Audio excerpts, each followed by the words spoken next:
Shalom, bertemu kembali di program membaca Alkitab dalam 3 tahun. Dalam kesempatan ini kita akan lanjut dengan Yeremia pasal yang ke-7. Secara ringkasnya, Yeremia 7 menceritakan tentang suatu pesan di pintu gerbang rumah Tuhan dan ketandusan yang akan terjadi karena dosa. Nah, garis besar Yeremia pasal 7 adalah seperti berikut. Ayat 1-5. Khotbah Yeremia mengenai bait suci. Yeremia diutus untuk menyerukan pertobatan sejati, untuk mencegah pembuangan bangsa Yahudi. Dan ibadah adalah salah satu hal penting dalam kehidupan orang percaya yang tidak boleh dianggap remeh. Tetapi Tuhan berkenan untuk memberi kesempatan kepada umat itu untuk bertobat, karena Tuhan mau mereka bertobat. Bahkan Tuhan meminta umat itu untuk bertobat. Kemudian ayat 6-10, Dia menolak kepercayaan mereka yang sia-sia. Karena melalui Yeremia, Allah memberi kesempatan kepada mereka yang bersalah untuk bertobat. Mereka diminta untuk berlaku adil dengan tidak menindas orang asing, anak yatim dan janda, tidak menumpahkan darah orang yang tak bersalah, dan tidak mengikuti Allah lain. Maka dengan itu Allah bersedia untuk tetap tinggal di tengah-tengah umatnya dan berkenan untuk mereka temui. Tetapi Tuhan menolak kepercayaan mereka yang sia-sia karena mereka mencuri, membunuh, berzina, dan memberi saksi dusta. Ayat 11-15, kejadian di Silo. Melalui Yeremia, Allah meminta agar umat berbalik dari semua tingkah laku dan perbuatan mereka yang seperti penyamun dengan memberikan contoh kejadian di Silo. Mereka telah melakukan segala perbuatan yang jahat di mata Tuhan. Oleh sebab itu, jika mereka tidak bersedia untuk bertobat, maka mereka akan dibuang dari hadapan Tuhan.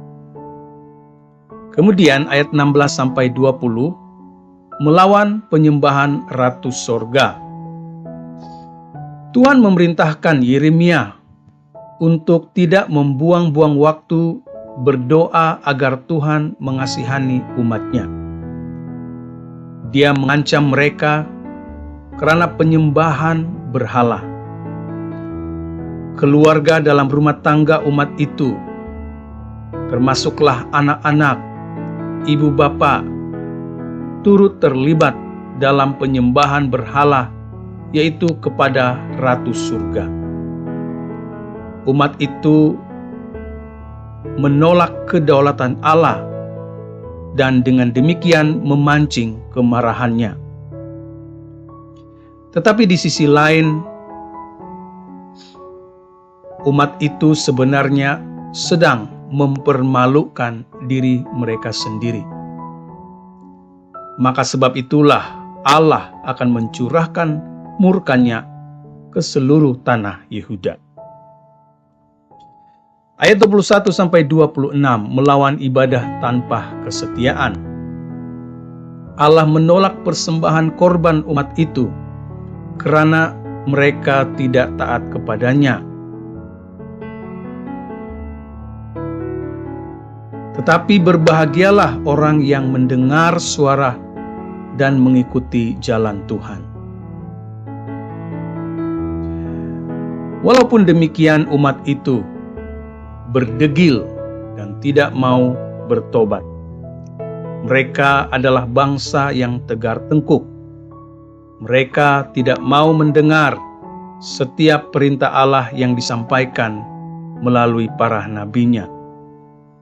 Jadi Allah sedang melawan ibadah mereka yang tidak disertai dengan kesetiaan. Ayat 27-30, penyembahan berhala dan akibatnya. Mereka berulang kali diingatkan melalui para nabi bahwa jika mereka tidak mau mendengarkan suara Tuhan, maka Tuhan akan menghukum mereka. Tuhan tidak senang dengan perbuatan mereka menyembah berhala. Hukuman terhadap umat Allah karena penyembahan berhala yang mencemarkan bait Allah dengan menempatkan dewa-dewa mereka di sana sudah pasti akan terjadi. Ayat 31-34, penghukuman untuk kejahatan yang sama. Umat mempersembahkan anak-anak mereka sebagai korban bakaran bagi dewa-dewa mereka. Dan penghukuman atas perbuatan mereka yang jahat itu jelas akan terjadi, yang akan dilakukan Allah atas mereka. Hukuman itu segera akan menjelang di depan mata mereka. Musuh yang datang dari utara akan datang menyerbu dan menghancurkan mereka, sehingga mayat-mayat mereka akan memenuhi lembah Ben Hinnom dan akan dinamai lembah pembunuhan. Kuburan massal itu akan menjadi tempat bagi hewan-hewan buas mencari makanan. Kesimpulan, biasanya mereka yang paling jauh dari Allah adalah mereka yang paling menyombongkan diri di gereja. Namun Allah adalah kudus dan tidak akan membiarkan dosa, bahkan jika itu ditutupi dalam bentuk kesalehan.